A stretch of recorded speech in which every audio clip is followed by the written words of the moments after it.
आज कल सवेरे काउंटिंग होनी है और एक ये परंपरा रही है समाजवादी पार्टी की। अभी तो आप गठबंधन के साथ लड़ रही हैं, तो आप घटक, उनकी बड़ी घटक दल हैं। एक परंपरा रही है पिछले अगर 4 या 5 चुनाव को देखा जाए, विधानसभा और लोकसभा का मिला करके, तो जब जब चुनाव हुआ है उसके बाद पोलिंग के बाद ईवीएम की रखवाली करने के लिए सपा के लीडर्स वहाँ मौजूद होते हैं। वो परंपरा इस बार भी हो रही है। क्यों? आखिर किस बात का डर है कि उसकी रखवाली? किसी बात की अगर रखवाली कर रहे हैं तो ऐसा नहीं कि वही कर रहे हैं, बीजेपी वाले भी रहते हैं वहाँ पर है। नहीं, बीजेपी का कोई लीडर नहीं दिखा। जब एडमिनिस्ट्रेशन कर रही है उसकी रखवाली, तो फिर समाजवादी पार्टी की विंग, क्या समाजवादी पैरेलल एडमिनिस्ट्रेशन चलाने की कोशिश कर रही है? नहीं, ऐसी बात नहीं है। अगर वो अपनी ये कहिए कि वो मतदानों का जो की रखवाली कर रही है तो इसमें कोई बहुत बड़ी बात नहीं है। क्या डर है? क्यों किया जा रहा है इस रखवाली? नहीं, डर तो खैर किसी बात का नहीं है। ईवीएम में जो रिजल्ट आएगा वो तो एक्सेप्ट किया जाएगा, और लेकिन रखवाली करना उनका हक है, कर सकते हैं। हम लोग जब गए हैं जाकर के बात किया पत्रकारों ने, तो उन्होंने कहा है कि ईवीएम चेंज किया जा सकता है या इसको टेम्पर किया जा सकता है, इस वजह से रखवाली कर रहे हैं। तो ऐसा भी है क्या? नहीं, चेंज का तो हमें नहीं लगता है कि चेंज होता है, लेकिन कुछ जगह ऐसा हुआ है, सुनने में आया है जौनपुर साइड में, कि वहाँ पे डीसीएम में ईवीएम जा रहा था, और वहाँ पे जब सपा वालों ने पीछा किया, उनको शक हुआ, तो वो डीसीएम छोड़ करके चले गए। तो ईवीएम वो चेंज ही हो रहा था वहाँ पर। ईवीएम जो वो गलत ईवीएम जो थे वो जा रहे थे। तो ईवीएम ऐसे डीसीएम में तो जाता नहीं है। अगर हम गोरखपुर की बात करते हैं तो गोरखपुर में तो स्ट्रांग रूम के अंदर रखा हुआ है और बाकायदे पैरामिलिट्री फोर्स लगी हुई है उसकी रखवाली के लिए। नहीं, तो वो तो डीएम वो करते हैं, डीएम की अंडरटेकिंग होती है सारी चीज़ें, तो उसमें तो कोई इशू नहीं मुझे लगता है। एक तरफ कहा जाता है कि हमको जनता ने मैंडेट दिया है, हम जीत रहे हैं, और उसके बाद फिर उसकी रखवाली, ये समझ में नहीं आई। कॉन्फिडेंट तो बहुत अच्छा है। अगर हम जीत रहे तो हम तो कह ही रहे कि हम जीत रहे हैं। सिक्किम का रिजल्ट आया है, जहां पर एसकेडी सिक्किम डेमोक्रेटिक फ्रंट ने 32 में से 31 सीट जीती है। बीजेपी का वहां पर खाता तक नहीं खुला है, राइट, जबकि बीजेपी वहां पर लड़ रही थी। लेकिन अभी तक बीजेपी ने ईवीएम पे ठिकरा नहीं फोड़ा। कल शाम को अगर सिनेरियो चेंज होता है और खुदा न खास्ता इंडिया गठबंधन अगर सत्ता में नहीं आती है, तो क्या कल शाम को प्रेस कॉन्फ्रेंस, एक जॉइंट प्रेस कॉन्फ्रेंस होगा जिसमें इंडिया गठबंधन के राहुल गांधी या मल्लिकार्जुन खड़गे और अखिलेश जी बैठेंगे और ईवीएम के ऊपर ठिकरा फोड़ा जाएगा? नहीं, वो पहले भी नहीं फोड़े थे ठिकरा, जब हारे थे विधानसभा और पहले भी जो चुनाव हारे थे, तो उन्होंने कभी भी ईवीएम का जिक्र नहीं किया था इस तरह का कि ईवीएम की गलती है या ईवीएम में ऐसा कुछ हुआ था। उन्होंने कभी ईवीएम पे ठिकरा नहीं फोड़ा था। एक तारीख मायावती ने कहा था, मायावती ने बोला भी था। 1 तारीख को लास्ट फेज की पोलिंग हुई है। 2 तारीख को अखिलेश जी ने अपने कार्यकर्ताओं को संबोधित करते हुए उन्होंने कहा है कि हमारी तैयारी कुछ कम थी, कुछ गलतियां हमसे हुई हैं। ये स्टेटमेंट किस तरफ इंगित करता है? अब उन्होंने अपने पार्टी के लोगों से कहा है, हमें तो नहीं ऐसा कुछ, हमारे शीर्ष नेता वालों ने तो कभी कुछ ऐसा बोला नहीं हम लोगों के लिए कि हमारी तैयारी कम है, लेकिन उन्होंने अपने लोगों को कहा है, तो अब वो लोग समझे कि वो क्या, मतलब कि तैयारी कहाँ से कम थी। आप घटक दल हैं और बड़ी दल हैं उसमें। हाँ हाँ, इसलिए हम आपसे पूछ रहे हैं कि अगर ये स्टेटमेंट आ रहा है तो इंडिया गठबंधन का स्टेटमेंट आ रहा है। नहीं, इंडिया गठबंधन का स्टेटमेंट तब आता है जब राहुल जी साथ में होते हैं उनके तब। तो अगर अखिलेश जी कोई स्टेटमेंट दे रहे हैं तो वो अलग है, और राहुल जी अगर दे रहे हैं तो अलग है। ज्वाइंट अगर कॉन्फ्रेंस हो रही है तभी इंडिया गठबंधन को माना जाए जी। तो हाँ, इसका मतलब यह है कि इस पूरे चुनाव के अंदर 2 कैंपेन हुआ है। एक कांग्रेस ने अलग कैंपेन की, कैंपेन तो और दोनों ने एक साथ ही किया है यूपी में। ऐसा चंद नहीं जगह कह सकते, यूपी में तो दोनों ने चंद जगह नहीं किया है, तो काफी जगह किया उन्होंने। गोरखपुर में उन्होंने नहीं किया, गोरखपुर में नहीं किया, वाराणसी में नहीं किया। गोरखपुर में किया है, साथ में अखिलेश थे, प्रियंका थी। राहुल जी की बात आपने की? राहुल जी नहीं थे, राहुल जी बाद में आए थे। हम उसी स्टेटमेंट की बात कर रहे हैं कि अगर इंडिया गठबंधन के लीडर एक स्टेटमेंट दे रहा है कि हमारी तैयारी में कमी थी, तो किस और इंगित कर रहा था? आप कह रहे हैं वो उनका पर्सनल मामला है। हाँ, उनके तो अपने इंडिया गठबंधन अपनी पार्टी की तरफ से देखा होगा, कुछ कमी तो उन्होंने बता दिया होगा, बोल दिया होगा कि तैयारी में कमी है, लेकिन हमारे शीर्ष नेता जो है, हमारे जो लीडर राहुल गांधी, उन्होंने कुछ ऐसा नहीं कहा। हम वही बात बोल रहे हैं। तो इसका मतलब कि ये जो पूरा एक्सरसाइज हुआ है 2.5 महीने का, उसमें कांग्रेस अपने पार्टी लाइन पे चल रही थी और सपा अपनी पार्टी लाइन पे चल रही थी। वहाँ पर कहीं पर कोई का समन्वय नहीं था। ये कह सकते हैं? नहीं समन्वय था भाई, बिना समन्वय के फिर तो आज इलेक्शन कंप्लीट होने के बाद स्टेटमेंट से आप डिनाई कर रही हैं उनके? मैं देखिए टोटली डिनाई तो नहीं कर रही हूँ, उनको अपने स्तर से लग रहा होगा कहीं ना कहीं कमी रह गई है तो उन्होंने इस बात के लिए कह दिया होगा। लेकिन ऐसा तो नहीं, कमी तो हमें नज़र नहीं आई। हम बहुत उत्साहित थे और बड़े जोश से हुआ है। हार दिख रही है, ये उसी का रिएक्शन है क्या? हमें तो नहीं लग रहा हम हार रहे हैं, हमें तो नहीं लग रहा। ये तो मीडिया कह रही है कि हम हार रहे हैं, इलेक्ट्रॉनिक मीडिया बोल रही है, कहीं ना कहीं प्रेस भी कह रही है कि हम हार रहे हैं, लेकिन ये सिर्फ इलेक्ट्रॉनिक मीडिया की आवाज़ है कि हम हार रहे हैं। वो कैसे कह सकती है, किस बेस पे कह सकती है कि हम हार रहे हैं? अभी तो काउंटिंग ही नहीं हुई शुरू।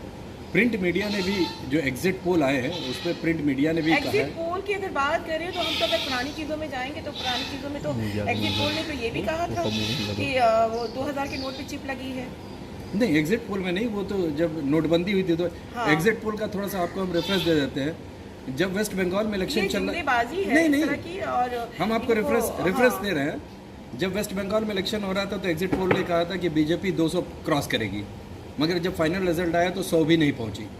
राइट, तो हो सकता है यहाँ भी ऐसे ही हो इंशाल्लाह, मगर हो सकता है और होगा पॉसिबल 100%। 100% हम कह सकते हैं कि ऐसे ही एग्जिट पोल ने जो बोला है उसके अपोजिट भी आ सकती है।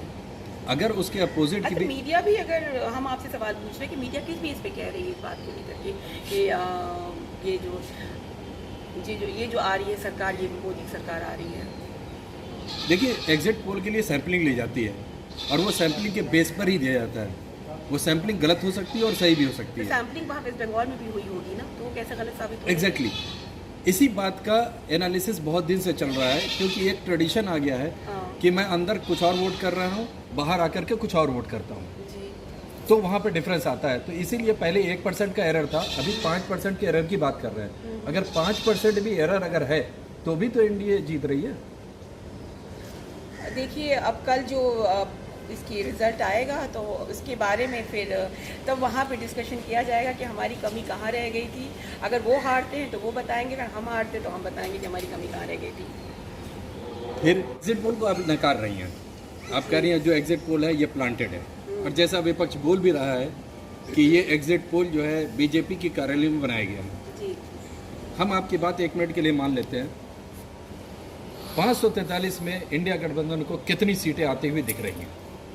अगर हमारी तरफ से कहेंगे तो हम पूरी सीट जीत रहे हैं, लेकिन फिर भी हम ज़्यादा ले जाएंगे। फिर भी गठबंधन ने फाइट किया आपकी बात। इंडिया का 80 सीटें यूपी के अंदर, हाँ, फाइट कितनी सीट पे हुआ है? 70। लड़ी कितनी सीट पे है? अगर यूपी के बाद आपके हिसाब से चलते हैं 70, बिहार में 40 सीट है, कितनी सीटों पे लड़ी है? इस तरह से अगर अक्रॉस यूपी इंडिया की बात करें तो हम ये मान लें कि बीजेपी के साथ साथ एनडीए के साथ साथ इंडिया गठबंधन भी हवाई और जुमलों का इस्तेमाल कर रहा है चुनावी स्टंट के लिए। कौन? इंडिया गठबंधन? जी नहीं, हम जुमलों का इस्तेमाल हमारे शीर्ष नेतृत्व नहीं करते हैं, हम लोग बिल्कुल नहीं करते हैं। अभी आपने बोला कि अगर वो 400 पार बोल सकते हैं तो हम भी तो कर सकते हैं कि 400 मेरी सीट आ रही वो है। तो फिलहाल के लिए मैंने ऐसे ही तंज कसा है कि सर, लेकिन कभी किसी ने बोला नहीं इस तरह का। उन्होंने प्रॉपर आंसर दिया, जितनी सीट पे लड़ी उतनी सीट पे जीत सकता है। अखिलेश जी का हमेशा ये रहा है, लेकिन जबकि आपकी डिनाई कर चुके हैं कि उनकी अपनी बातें हैं, उनकी अपनी पार्टी लाइन है, लेकिन फिर भी इंडिया गठबंधन घटक है, इसलिए सवाल उठ रहा है। हमेशा उन्होंने बोला है कि बीजेपी जो बोलती है 400 पार, वो 400 पार नहीं है, 400 हार। जी, कैसे देखता है इंडिया गठबंधन इसको, खासतौर से कांग्रेस? कांग्रेस जब अलायंस हुई है उनके साथ, अखिलेश जी और भी पार्टी के साथ, तो उस नज़रिए से ये बोलते हैं कि उन्होंने मेहनत भी किया है, ज़मीन पे आकर के वो लड़े भी हैं इस चीज़ को और बहुत मेहनत किया है। हम अगर ये कह सकते हैं और आप लोग भी देख सकते हैं, मीडिया वाले भी देख सकते हैं कि इतना तो भाजपा वालों ने बिल्कुल मेहनत नहीं किया, वो ज़मीन पे बिल्कुल नहीं आए। उनकी सिर्फ रैलियाँ रही, उनकी सिर्फ रैलियाँ थी और कुछ भी नहीं था, शोबाजी थी और रैलियाँ थी। गोरखपुर के रोड शो की अगर बात कर लेते हैं तो 29 तारीख को रोड शो हुआ जिसमें योगी आदित्यनाथ जी लीड कर रहे थे, जी मुख्यमंत्री उत्तर प्रदेश रवि किशन के पक्ष में। जी जी जी 30 तारीख को काजल निषाद जी का रोड शो था, मगर गठबंधन से कोई शीर्ष नेता मौजूद नहीं था। अब हो सकता है वो गठबंधन के जो शीर्ष नेता नहीं थे तो वहाँ पे कहीं और कहीं वो होंगे, रैली में होंगे या फिर 30 तारीख आखिरी चरण, आखिरी दिन, शाम के 3 बजे 5 बजे चुनाव प्रचार खत्म हो रहा है, आखिरी के 2 घंटे में रैली हो रही है। रोड शो हो रहा है अब और उस गाड़ी के ऊपर 28 तारीख को 29 तारीख को ऑलरेडी अखिलेश जी, प्रियंका जी, राहुल जी यहाँ आ चुके थे।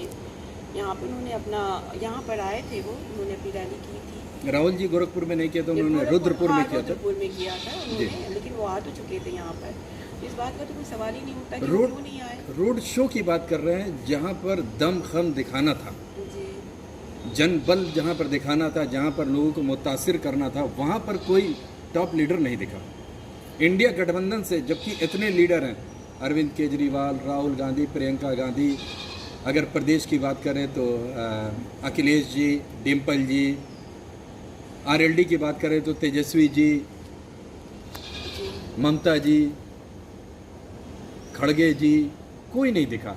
अकेले हमारे कैंडिडेट जो आपके इंडिया गठबंधन की, वो मौजूद थी। वो बहुत महत्वाकांक्षी हैं और बहुत ही, वो खुद भी बहुत बड़ी लीडर है। वो ये कह सकते भीड़ इकट्ठा करने में माहिर है।